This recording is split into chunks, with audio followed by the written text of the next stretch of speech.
Hey, John Crestani here, internet entrepreneur, and we've all gone through failure and trying to start our own businesses or trying to just get started.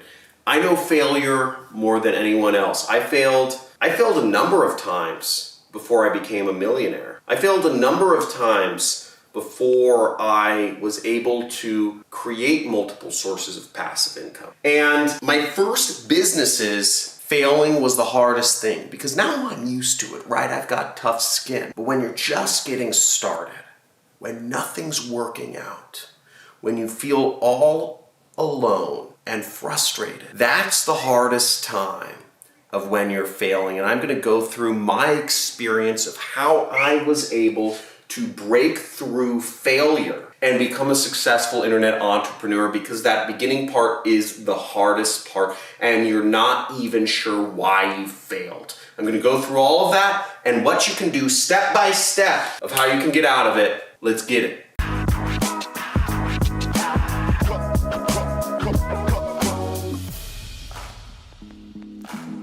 So failure really sucks, and it feels bad. Feels really bad. And I remember I started thinking to myself, okay, I failed once. What's to keep me from failing again? I'm probably gonna fail again. I'm probably just gonna keep failing. Why put yourself through that torture, right? Why put yourself through this pain and misery? Why not just settle? What's wrong with you? Why do you want more than most people? Why is everybody else happy with having a normal job and staying in their place and you're not? Is something wrong with me? Those are the things I remember thinking, and my first business was a total failure. And what's funny is my first business was on YouTube, right? I failed. I started a YouTube business in 2009. I started on YouTube, post a bunch of videos, like a dozen or 15 videos, something like that. Totally failed, right? You would say, well, John, you're successful now. Yeah, 10 years later. But I failed, right? I wasn't successful at YouTube, I failed YouTube. And I was trying to start a channel. I'd read this book, The 4-Hour Workweek. Type in 4-Hour Workweek or type in 4-Hour Workweek Love if you've read it. But I read this book, The 4-Hour Workweek, and wanted to start, an internet business. And I was like, I was in Thailand and I said, oh, what am I passionate about, right? I was thinking, what is that? I thought, I love backpacking. I love low budget backpacking, travel around the world. I love meeting people. I love reading books. I love the spontaneity on the road, the serendipity of meeting people of different cultures and figuring out how to get around places where you don't even know the language. And, I'm not a stupid person. I don't think I'm stupid, but I put a lot of work into figuring out how to build a YouTube channel. I researched all the stuff that was out there, right? There wasn't a lot of stuff about how to be a YouTuber in 2009. There was barely anything. But I was like, I'm gonna do this. I'm gonna start an internet series. And I did everything I could. I did all the research. I followed up everything I thought I could, right? And I started a YouTube channel, posted up 15 videos, and it failed. Nobody watched them, right? They were watched by a couple dozen people. And I gave up. I gave up because I said, this isn't working out. This isn't making me any money. I don't have any money to support this. I wasn't in a solution-oriented mindset. I said, I failed. This YouTube thing is BS. You can't just post a video. Nobody watches it. So I moved on to my second business. Now, my second business, I made a little bit of money. I was super stoked. I was posting around. I was a tutor. I was in college. And I said, I'm gonna tutor other children because I'm good at math, right? So I was like, I'm gonna, I guess I'm all right at math. I failed statistics twice, but I'm all right at math, but I'm better than the international students. So I posted flyers around college advertising saying, hey, I'm a tutor, and if you want a tutor to help you with your classes, you can pay me. Something like $40 an hour, which I thought was ridiculous. I thought it was a lot of money.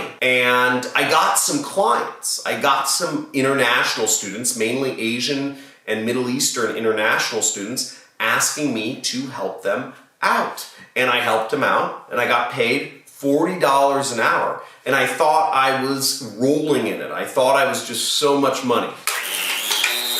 I was so excited. That was my first taste of success, right? $40 an hour, and then the college told me I couldn't post flyers around the college anymore. What the heck? I failed again. I realized, I was like, I can't post flyers around the college. People want what I have to offer. And they told me, they said, John, we have a tutoring center. You can sign up to volunteer as a tutor, but can't offer tutoring services outside of the tutoring center.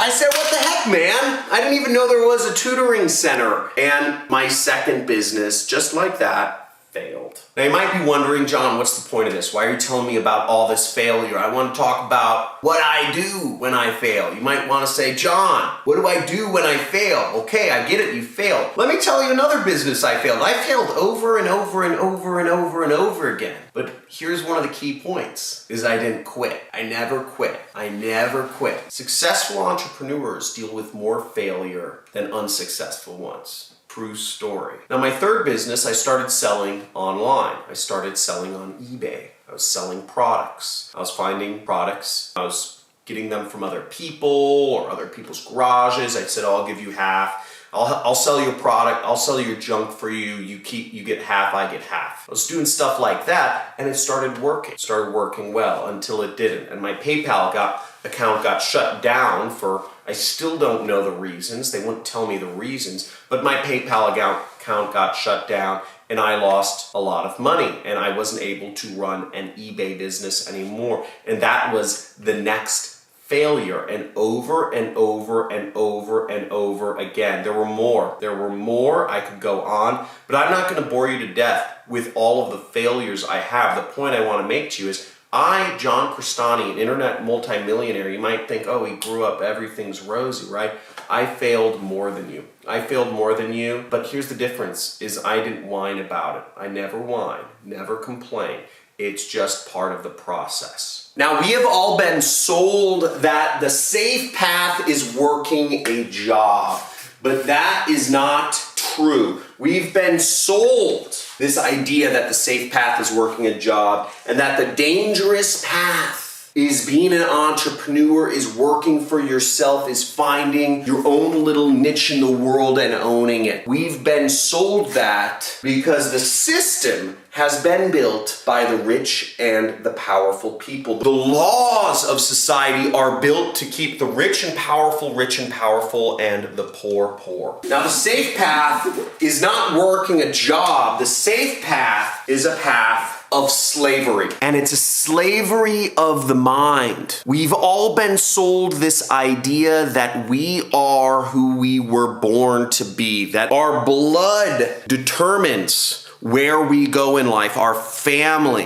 whether we were born rich or born poor or born middle class. The greatest lie that has ever been told is this. Now, entrepreneurship, it doesn't need to be your becoming a freewheeling multimillionaire flying private jets everywhere. What it can be is simply just freedom. It can be that you are a scuba diving instructor in Barbados and you are working for yourself, right? You are a contractor. It doesn't need to be a formal job. Being an entrepreneur can be you are a Uber driver, you are a mechanic, you are a handyman. It can be something where you're working for yourself, but you're not beholden to a boss. Jobs are slavery. I worked corporate job and it was awful. I worked a corporate 9 to 5. I worked my way up the system and it wasn't worth it. Now there's good news. There's 4 steps you can take when you fail. The first off is you want to write down the good that came out of your failure. Okay? Write out the good that came of it. Failure. You need to reframe it in your mind. It's normal. It's natural. We all go through failure. It's not failure. It's just part of the process. Kobe Bryant doesn't make every basket he shoots. Andre Agassi doesn't hit every swing he makes. Baseball players don't hit the ball most of the time, right? Every quarterback doesn't make every throw. It's just part of the process. If Kobe Bryant was like, oh, I'm so sad, I didn't make a hoop, he wouldn't be successful. If he got emotionally hurt, like butt hurt, for not making a basket, then he would never be Kobe Bryant because everybody's going to miss some shots. Most of us are going to miss a lot of shots, okay? He's at the point now where he makes most of his shots. So write out the good that came out of the situation. Maybe you learned something.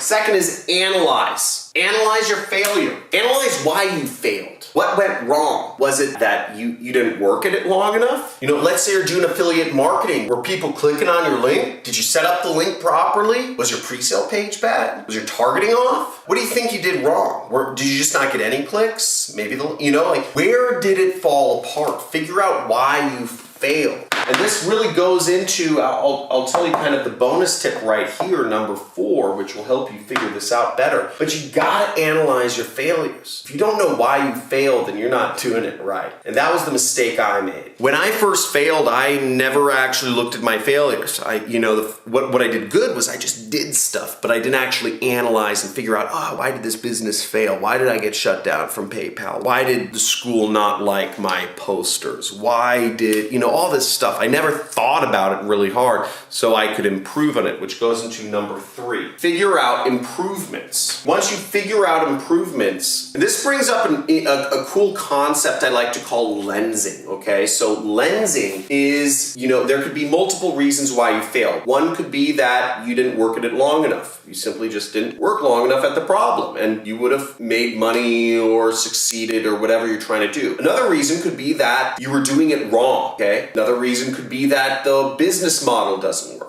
Now, this is my horrible illustration of a magnifying glass, but a magnifying glass on a person. But lensing in and out is looking at the problem from bigger and smaller perspectives. You can say, okay, where did that problem occur? Because as I said, it could have been that you just need to try different tactics. It could be that you just need to do more stuff. It could be that the business model doesn't work. And there's ways to figure out if you are right in any of these. We could look at the business model, right? We could say, okay, does the business model work? And you can figure that out really easily by seeing if there's other people making money with the business model. If there are, then the business model works. It's not the business model. If one of your tactics is wrong, you could look at, let's say for affiliate marketing, you're going about something. Maybe one of your tactics was wrong. You could look and see, are there other people using those same tactics to make money online? Are they working? How can you verify that? You might need to go to an affiliate conference and meet people. You might need to surround yourself in groups, immerse yourself in the community. Another way to look at it would be as yourself. Did you just not work long enough at it? Another thing could be seasonality. Maybe what you're doing works, but not this time of year, right? But there's so many ways you can look at different issues, whether it's in relationships or business or just personal development. There's a lot of ways to look at stuff, and figuring out the ways you can improve and knock off any doubt about any of what went wrong will help you ultimately improve and become better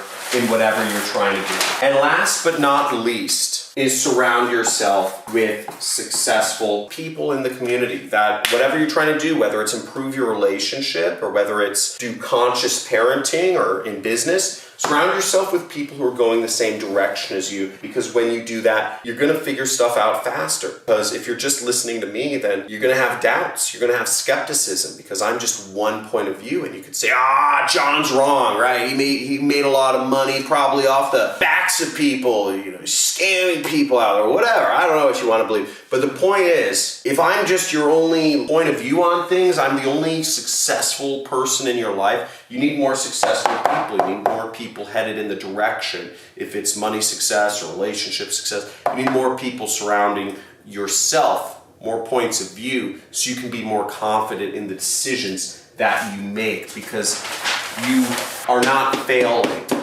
and you don't want to go back to slavery. You're so close right now. You're so close. You just need to keep at it. Woo! So, like this video. If you had an aha moment, type in aha. AHA for those non-Tony Robbins people in the house. AHA, aha. Aha is like wow, I thought of something. Have a aha moment, type it in, and let me know if what helped you or what this made you think about. And if you have any questions for me about my story or about how I got through failure, let me know in the comments below. Subscribe to my channel if you'd like to see, most of my videos I show people how you can earn money online, and also make sure to hit the notification bell so you're notified of when my live streams are. Talk to you soon. Thanks for watching. Have a great day. See you tomorrow.